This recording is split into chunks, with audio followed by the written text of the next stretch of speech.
All right, so most of us have heard this message before. It's kind of the mantra.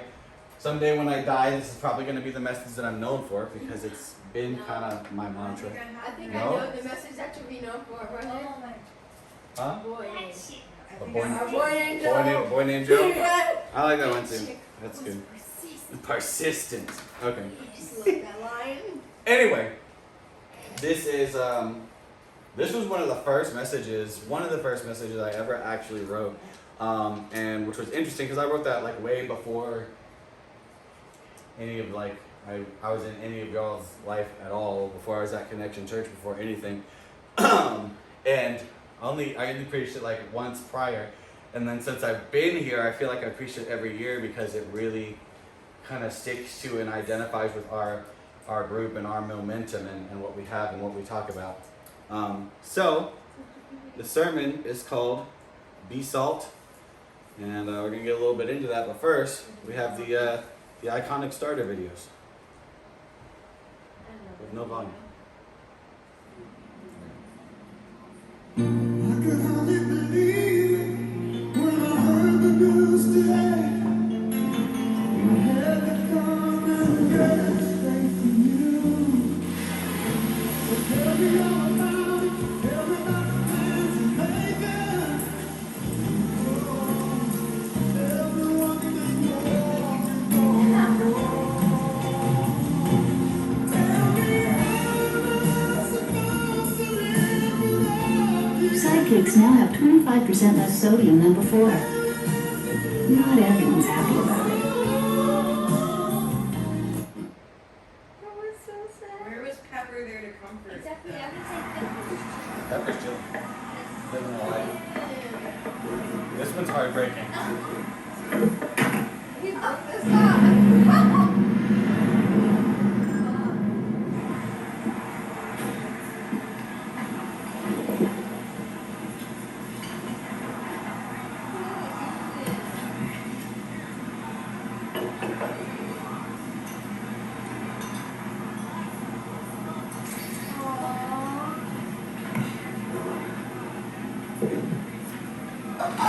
Are you serious?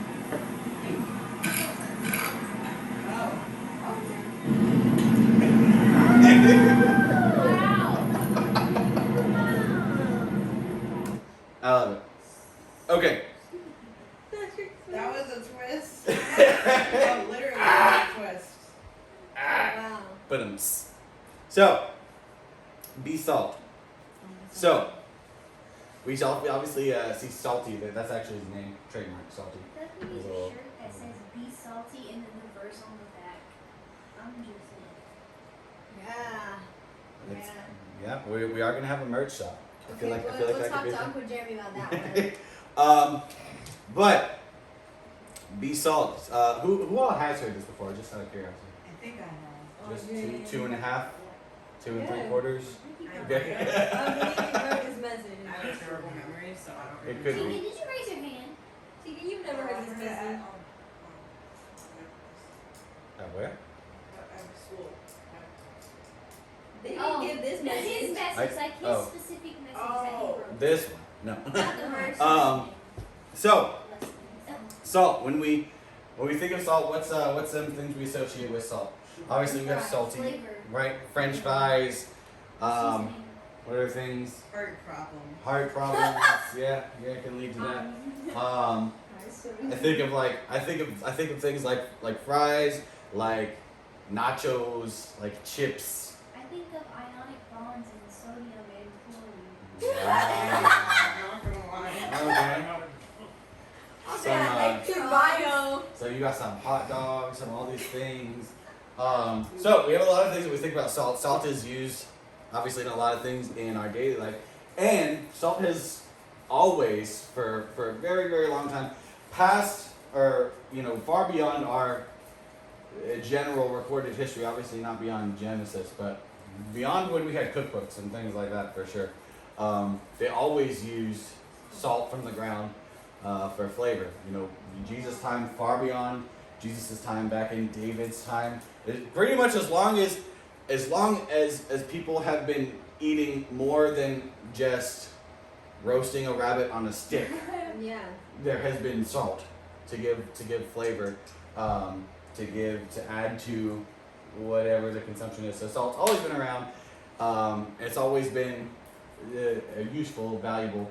But we're going to talk about some things about salt, and we're also going to talk about like why that matters to us.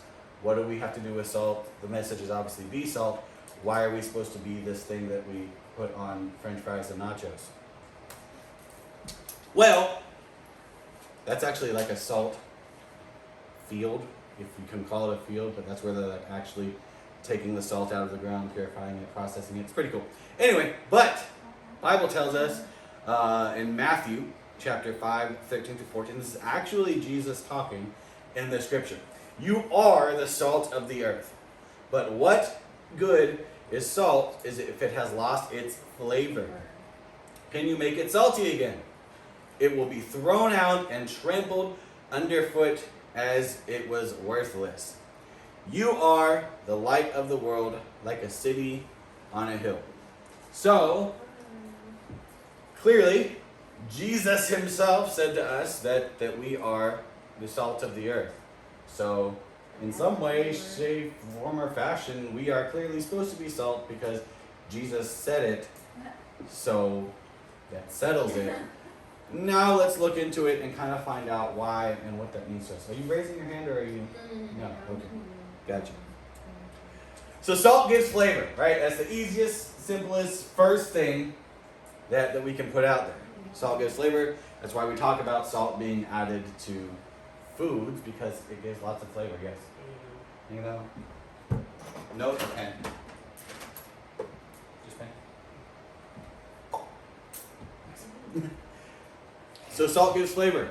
That's why we put it on eggs. Why we put it on, pasta. I mean, pretty much just about anything that I cook in my household is gonna have some salt in it somewhere.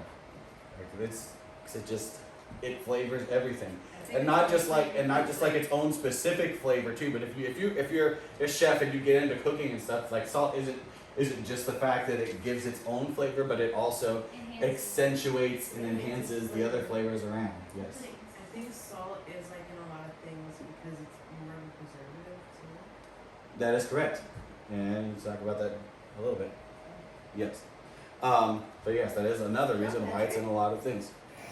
So, salt gives flavor, and that's the first thing that we see about salt. That's the most upfront, that's the most obvious. And we're supposed to be the salt of the earth, so if salt gives flavor, that means as Christians, we must not be bland, but add flavor. As a Christian, as a follower of Christ, as someone who embodies that and lives that out and proclaims that, you have to represent that well. You have to give flavor wherever you are, whatever you're doing, wherever you're going. You want to, for lack of better words, when you meet someone and they find out that you are a Christian, you want to leave a good flavor in their mouth. You want them to remember that, hey, this guy, Patrick, I met Patrick, and he said he was a Christian, and man, the dude was dope. He was awesome. I liked him. Christians must be kind of cool because flavor. So that does matter a lot to our witness, a lot of our representation of Christ, because we want to give that flavor. Now also, like, obviously we want to give the right flavor. Like, don't make yourself something that you're not, or try to do something that you shouldn't to fit in. Like, we have the flavor that God has given us. You know, we are salt. We're not pepper. Not that pepper's bad, but we're salt, right? So you want to leave that good salty flavor, you know? You want to leave that taste. You want to leave that, well, I'm getting ahead of myself in the message. But next thing we notice about salt is salt changes what it touches.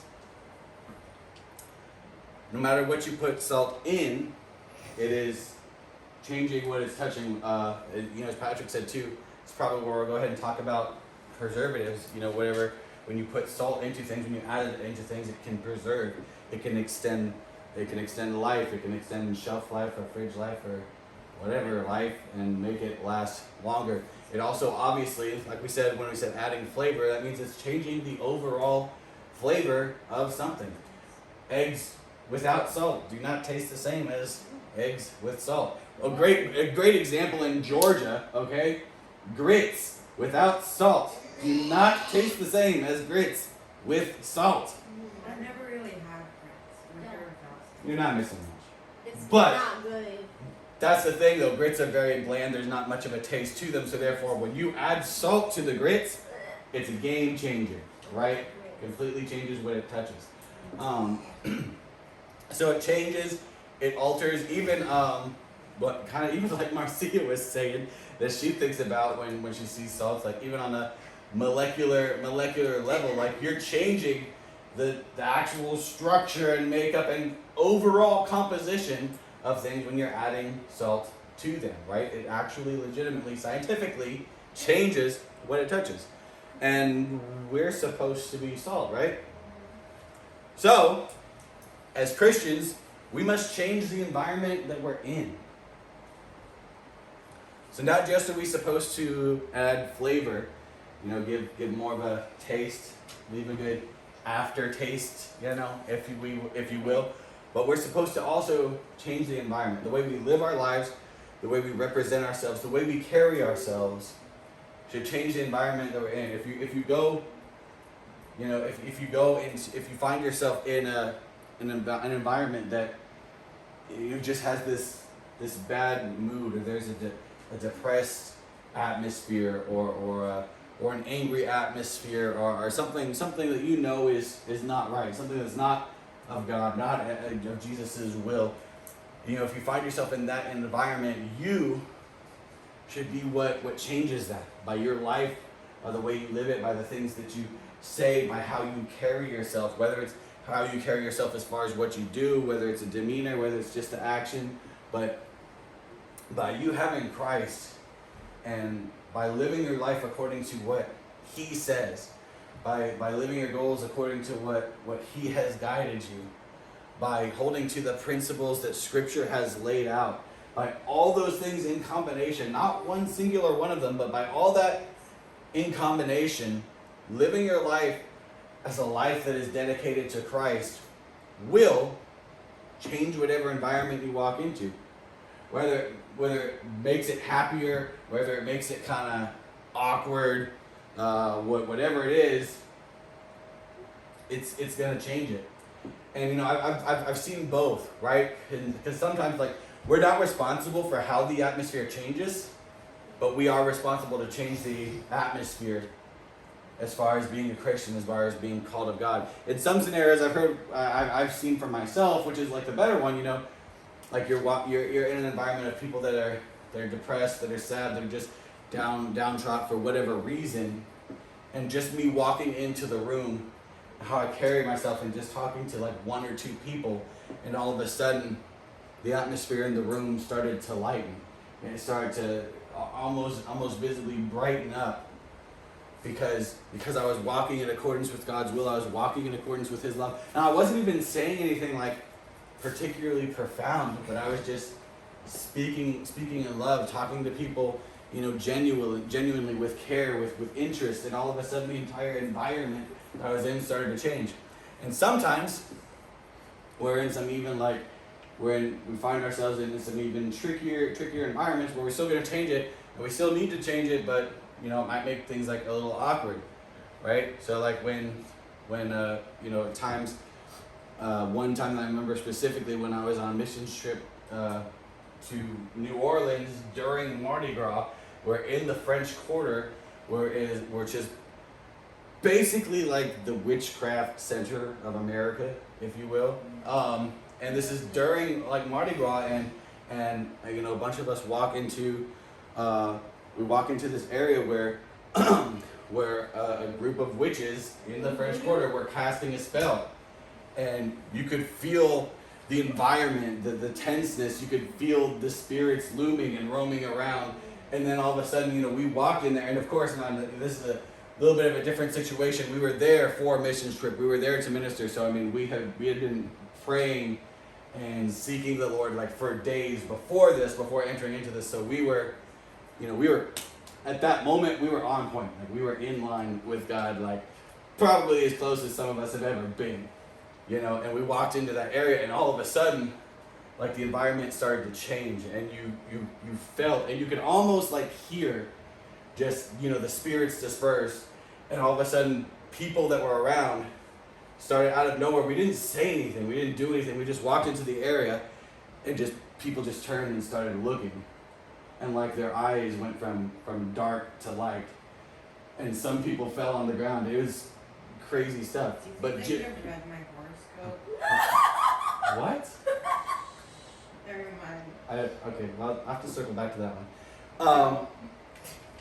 But no, on an extreme level, like if you are walking in line with God's will, things like that, even in the spiritual realm, will happen. And and they were witches, so we were not welcome there. So it changed the environment, and it made the environment awkward because they looked at us and we had clearly ruined whatever spell they were casting, and they did not like that. So they just like stared at us and told us we needed to go away. And we just kind of stood there until they went away. Crazy. We'll circle back and talk about that later. But to say, whatever environment you go in, and whether it happens to be an awkward situation, whether you are casting out or confronting spirits, or whether it's a depressed or downtrodden environment, and you bring the light, you bring hope, you bring joy, you bring life, no matter what specific circumstance it is, you walking into an environment as a believer, as a follower of Christ, should change that environment, because we are to be salt. Salt cannot be diluted. No matter what you do, there is no way that salt can be diluted. How do I know this? Because one time I put salt, I put a lot of things on my eggs, right? When I make my eggs, they're like my favorite. But one of the things I put on them is salt. And one day I was putting the salt on the eggs as I was cooking them, and the top fell off. You're so salty. And then just the salt just I hate that. poured into the eggs, and I tried whatever I could do. Like I added milk, I added more like oregano, pepper, cheese, I added more eggs. I did what I did whatever I could to like get rid of or dilute or wash down the salty taste. And you know what? It didn't work. I can't believe you put that in your mouth. And I had to throw it all away. You could have used the new eggs to just make new eggs. You're not wrong, but you know what? I wanted to fix it, and it didn't fix, because salt cannot be diluted. Even if you add more things and you can eventually overpower, perhaps you might be able to overpower, but we're not talking about overpowering, we're talking about diluting, and you cannot dilute the salt. You can't take the saltiness away, you can't change the flavor, you can't wash it down, because it is salty. They were very nasty, and I threw them all away. Wasteful. Wasteful, because salt cannot be diluted. Likewise, as Christians, we must not be diluted by our environment. If salt loses its saltiness, it is worthless. So we should not be, no matter what the environment is we find ourselves into, we should not be diluted. It can't take away, no one can take away who God is to us. No one can take away what Jesus has done for us. No one can take away the promises that he has made for us. Those things, those truths cannot be washed away. They cannot be diluted. They stand firm and they remain constant. Back on the preservatives as well. That's why one of the reasons salt cannot be diluted is because it is a preservative. One of the reasons we cannot be diluted ourselves is because Christ's life, Christ living in us, is preserving us. No matter what the world throws against us, it is preserving us. No matter what shadows we walk through, it is preserving us. No matter what valley we find ourselves, it is preserving us. That is why it cannot be diluted, because Christ is preserving us. That is what his dying on the cross did. It preserved us through everything, through every sin we commit, through every situation we walk through every trial we face, through every struggle that we endure, through every hurdle that we must jump over, his sacrifice on the cross, preserves us through all of it so that we can still have eternity with him in his kingdom. You want to talk about preservative? Christ was the eternal preservative, and he imparted that to us. And that's why we are to be salt. Salt makes people thirsty. I'm not endorsing alcohol. Don't tell your parents about this one, even though they're probably going to see it on there. But, like we talked about in a lot of foods, another reason, not only for flavor, which is great, but a lot of reasons to put it into a lot of foods is because salt makes you thirst, right? It makes you want water, it makes you want something to drink. That's why everything you have at any kind of sporting event, anywhere in the entire world, is going to be covered in salt, because they don't just want you to consume the food that you buy and pay like $70 for a hot dog, but they also want you to then come back and pay another $50 for a drink. No. Because you're thirsty, because you had the salt, and then you want the drink, and it just keeps going. So, Movie theaters. huh? Like movie theaters. Yes, not wrong. Like movie theaters, they don't want you to just get that popcorn. They want you to get that popcorn, and then when when you get halfway through that popcorn, they want you to come back for an icy. And then when you finish that icy, they want you to eat more popcorn, and then come back for another icy. Marketing. That's how Also- it Salt. starts. Salt makes people thirsty, as should we. As Christians, our life should make people thirst for living water.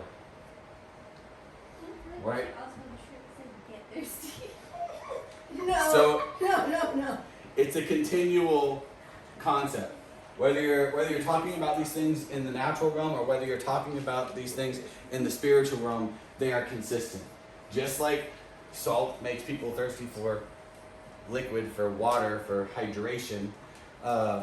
As Christians, our life, when we interact with others, should make them thirsty for the living water, should make them thirsty for what we have, should make them thirsty for what Christ has imparted to us, to make them thirsty through what Christ continues to give to us, for how Christ speaks to us, for how he operates in and how he changes and guides our life. Our very life and the way we live it, the way we speak, the way we do, the way we act, the way we motion, everything about who we are should speak to Christ within us and should be salt to the earth, salt to the world, salt to those around us, salt to those in our environment, salt to those that we communicate with, and it should make all of those people thirst for the living water that we have. Yes? Yes. I don't want this to fall. We made it.